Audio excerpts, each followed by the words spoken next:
আল্লাহ সুবহানাহু ওয়া তাআলার লক্ষ কোটি শুকরিয়া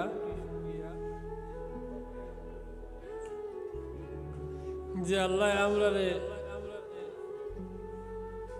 মানব কুলে জন্ম দিয়া বড় বালা এক মখলুকাত বানাইয়া আমরা জমিনে ফাটাইছে। ঠিক না? বালাই আল্লাহ কইছিল বালা এক মখলুক বানাইলাম, এরা তান কিতা করতে ইবাদত বন্দেগি করতে।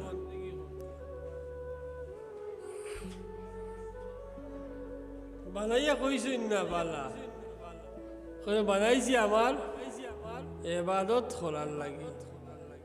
ইবাদত করতে গিয়ে জ্ঞান লাগে, বিবেক লাগে, বুদ্ধি লাগে, আকল লাগে তো নাই লাগে, সব দিলাম। যা আমার ঢাকিস আর খাইস।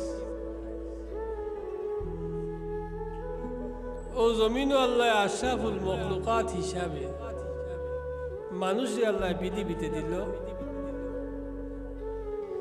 আর মানুষ বাদ দিয়া বাকি যত মখলুকাত পৃথিবীতে আছে সমস্ত মখলুকাত যে সৃষ্টি কুল যে আল্লাহ মানুষের খেদমতর লাগি বানাইছে। সুবহানাল্লাহ। মানুষের প্রয়োজনীয় ব্যবহার করার লাগি বাকি সারারে বানাইছে। প্রশ্ন হইতে মাছি কিতা খারবারে বানাই না আইতে পারে না, মশা কেন লাগি বানাই তা খেদমত করতানি মানুষ মশা খেদমত করেননি মানুষ। যোগ ফিবরা যেমন দেখো সারার কথা তো কইতাম পারতাম না আল্লাহ কোন কারণে বানাইছি,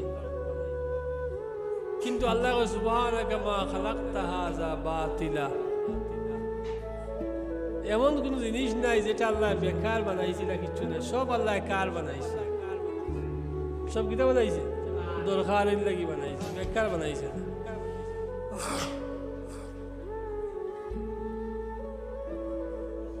যেমন আল্লাহ গুড়া বানাইছে, গাদা বানাইছে, উট বানাইছে, এটা কেন লাগি বানাইছে? মানুষের খামার লাগি না।